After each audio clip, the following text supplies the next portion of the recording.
If you're struggling to get enough rest and relaxation, and you're starting to feel frustrated at waking up in the night time, and in the morning you're feeling groggy and exhausted, number one, you're not alone.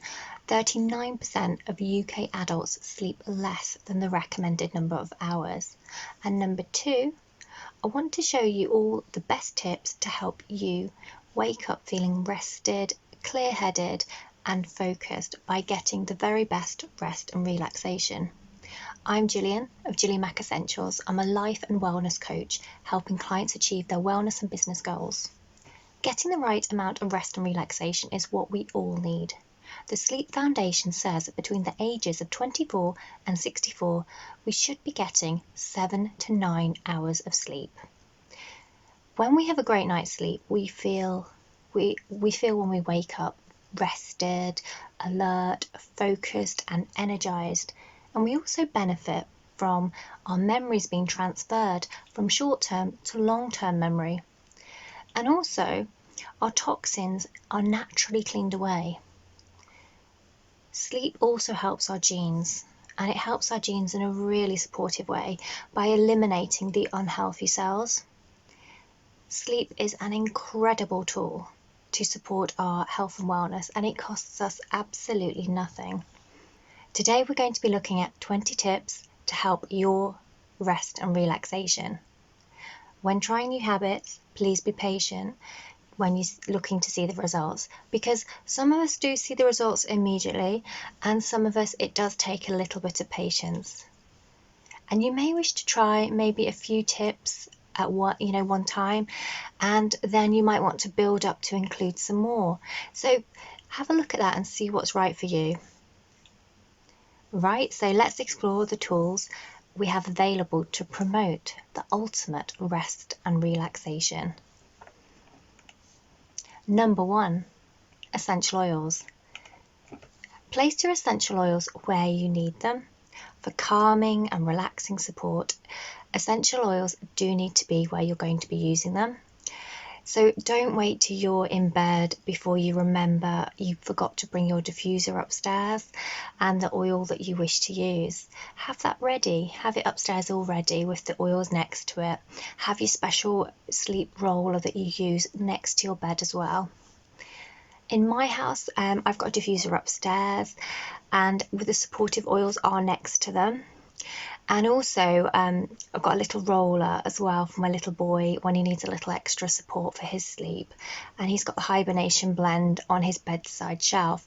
So it's very easy when I'm taking him to bed to roll the oil up his back and add some to the bottom of his feet. My daughter, she's a bit more independent.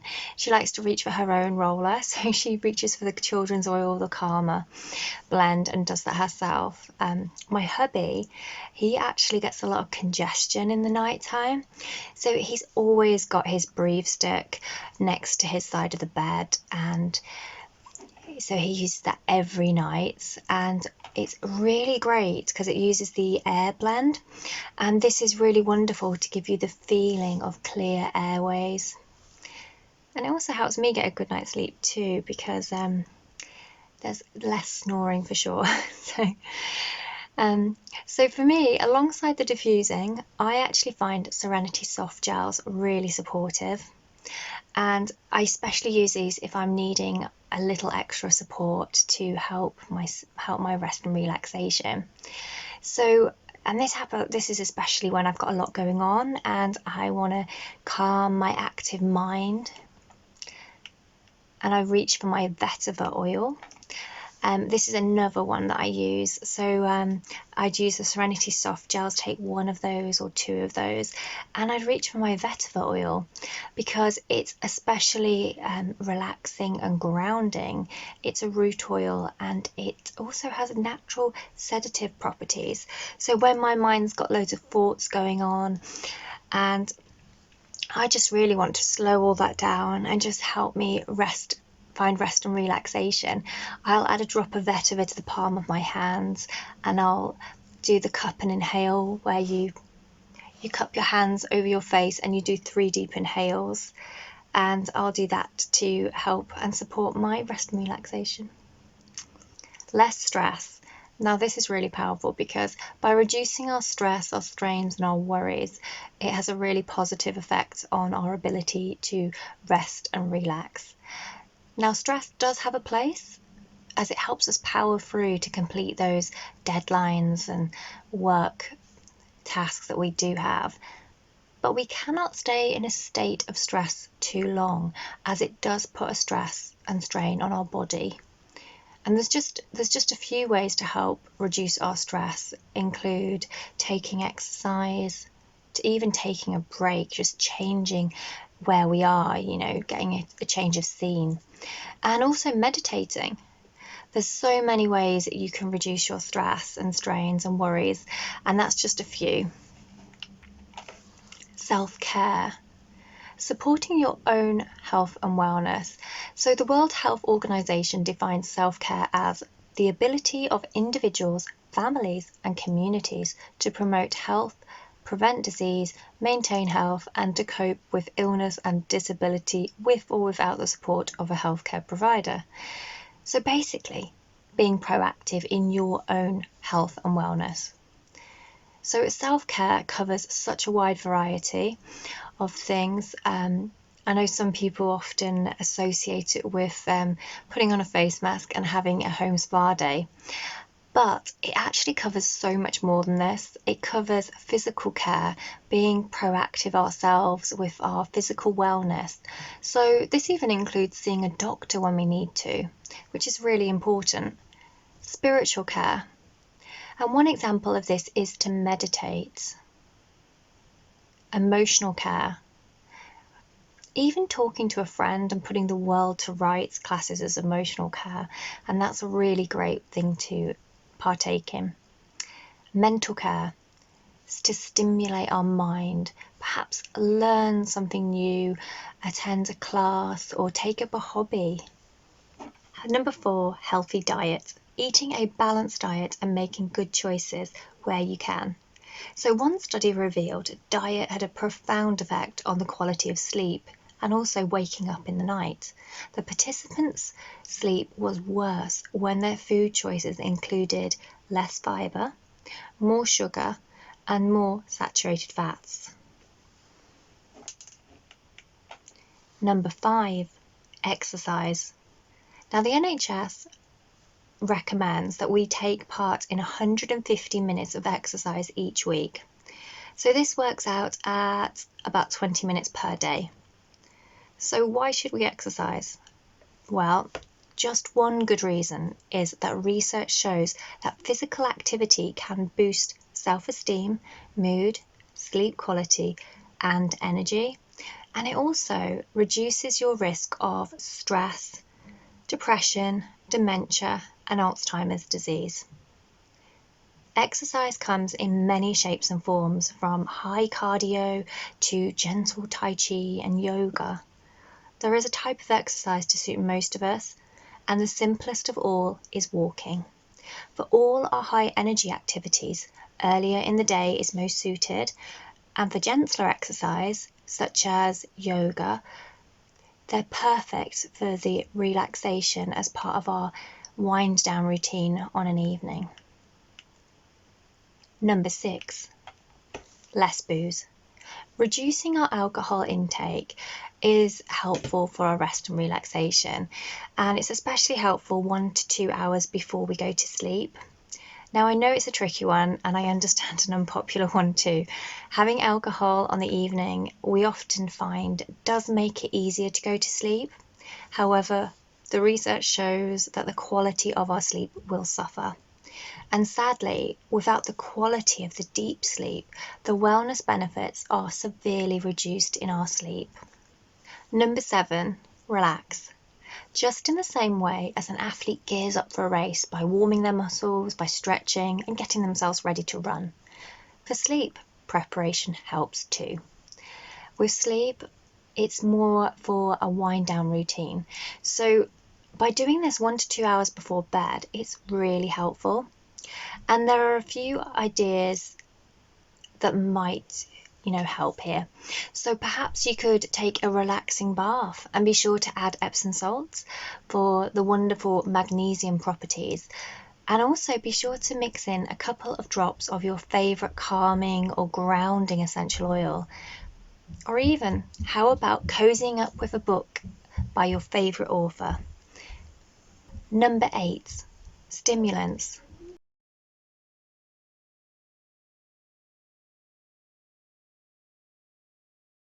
By reducing our caffeine intake, such as coffee, tea, and energy drinks, we really benefit our rest and relaxation. And for me, I used to drink 6 cups of coffee daily quite easily. And when I researched caffeine, it really was eye-opening because it has a half-life of 5 to 6 hours. So if we take a look at the table here, and you drink a cup of coffee at 2 p.m. in the afternoon, I'm sure that's quite easily done, hey? And if you look at that, it'll still be affecting you at 10 p.m. at night. So later into the afternoon, if we look at those times and the effects as well, it takes a long time to wear off. And even more alarming is that the research shows that caffeine can still affect us 48 hours after we have. A few alternatives to drinking a caffeinated drink might be a chamomile tea or a peppermint tea, or perhaps a cup of cacao. That's a really healthy, supportive drink to take, or even simply switching to a decaf in the afternoon. Number 9, low lighting. So by keeping our lighting level low in the evening, you are actually helping your circadian rhythm. Now, your circadian rhythm is your body's sleep-wake cycle, and that occurs daily. Before artificial lights were invented, we would wake and sleep by the sun, and this triggers the complementary hormones within our body. And using bright light in our home in the evening actually disrupts our body's natural process. And with this in mind, it is much more supportive to use lights with dimmable switches and also lamps in the evening. Number 10, power nap. An afternoon nap or a power nap can be a great way to help our energy level and refresh and reset the burdens of the day. However, it is important that it does not disrupt our main sleep. It's recommended by the Sleep Foundation to limit nap time to 20 minutes and to take your nap early to mid-afternoon. Number 11, be tech smart. On an evening, we often catch up on tasks that we didn't complete in the day, from sending an email to ordering a gift for a birthday, and we often use tech to complete these tasks. It's popular to watch a film in the evening too, or perhaps the next 1 to 3 episodes of that great new series on Netflix that your friend just told you about. And this is a really common picture. However, it's also not supportive of our rest and relaxation. We briefly spoke about our circadian rhythm in relation to artificial light, and it's important we mention it here too. Your mobile, your TV, and your tablet emit blue wave light, just like the sun in the morning. And this is fine for the daytime, as this helps us to feel alert, focused. But the problem is later on in the day, when naturally we want our melatonin level to rise. And with our melatonin level rising, it's gearing us down for getting ready for winding down and, our sleep. So the blue light really disrupts this natural process. But there are a few things you can do to help. That could be simply from turning your tech off. Or you could even check for blue screen settings on your devices. 12, time. You've probably heard the phrase, we are creatures of habit. Going to bed and waking at a similar time as often as possible is ideal. By doing this, it helps our rest and relaxation be at its best. Studies have shown that our body responds positively to consistency. Aiming to fall asleep between 9 p.m. and midnight is more beneficial due to achieving the balance of the different types of sleep that we experience through our night. Dr. Matthew Walker says we need both REM sleep and non-REM sleep to get the health benefits and also to feel at our best rather than groggy and sluggish the next day. 13. Room purpose. It's easy to make an association, and this is also true with sleep. So here's an example. Consider your favourite place to drink a cup of coffee, and your mind immediately goes to that place, and you create associations for sleep in this way too. What if you also worked where you sleep? Now, I know at the moment with lockdown this is a little bit tricky because some people are actually working in the same space that they are sleeping, even in the same room. So your bedroom has a connection, an association made with work, focus, stress, and perhaps the hive of activity as well that's happening there. So the original purpose of your bedroom for sleep and sex is actually a lot more purposes for that room now, and the associations ideally need to be clear. So if we work in another area of our house, that would be great. Perhaps keep the bedroom just for the purpose. 14. Bedtime snack. Food is a heavily debated topic by experts. Some say no food before bed, and others say, but you can't go to bed hungry. So what should you do? Well, of course, don't go to bed hungry, but do make good choices with the foods you have before bed. If, for example, you select foods that don't induce indigestion, that's really supportive. And also, fruits might be a good choice as well. There was actually a study where the participants ate kiwi fruit before bed, and this showed a positive result with them falling asleep faster, and they slept for longer, and they also enjoyed better quality of sleep. So that's one reason you could try kiwi fruit before bed. Other good choices that have been mentioned because they're high in melatonin, which is the hormone that helps our body relax, are nuts such as almonds as well, and that's another good option. So almonds and walnuts there. So basically just pick wisely and avoid indigestion. 15. Be comfortable. Our bedroom ideally should be a haven to support our rest and relaxation. So consider your own bedroom. Do you have gorgeous, comfy, sumptuous pillows? Is your mattress supportive? Is your bedroom comfortable? Is it clutter-free? Or does it have light spilling and welcomely through the thin curtains? Or do your bed springs poke in your back? What would you improve for comfort? So changes here could be simple, they could be more complex. It could be as simple as moving a few items, or even as big as buying a new mattress. And also especially moving your desk to another area of the home to help support your comfort for your bedroom. So number 16, keep the noise levels low. So don't you just hate it when noise wakes you up from sleep? It might be a car beeping, a police helicopter, dog barking, possibly even the wood pigeon. So keeping the noise level down in your bedroom, keeping it low and quiet is perfect to support your sleep. And studies do back this up. In a 2016 study, a group in a noise isolation setting had a huge increase in the amount of deep sleep that they experienced. Our environment does determine the acoustics a lot, so if you need a little extra help with your noise levels where you sleep, you could even consider earplugs to help reduce that. 17. Cool down. Keep the temperature of your bedroom cool.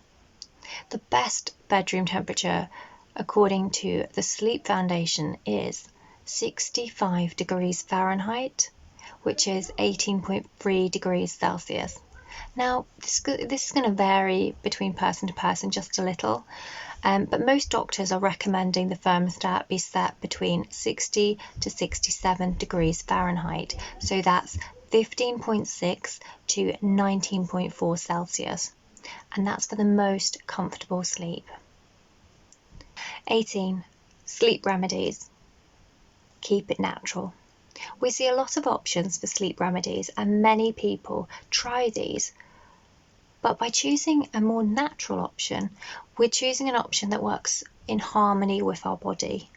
The neuroscientist and best-selling author Matthew Walker recommends not using artificial remedies as they reduce the quality of our sleep. But do remember that if you're taking a sleep prescription, for example, do not change this without consulting your doctor. 19. Lights off. So keeping the lights off for sleep is ideal. If you do wake in the night and you need the bathroom, you need to go to the toilet, studies have shown that if you actually turn the lights on, you could delay getting back to sleep by 30 minutes. So what is recommended is to actually use a torch instead to limit the light disruption. 20. Kids and pets. Encourage kids and pets to sleep in their own beds wherever possible. Now, this one does go without saying, and as lovely as it is to have the little one come in and give you a hug, I don't know if they're anything like my children.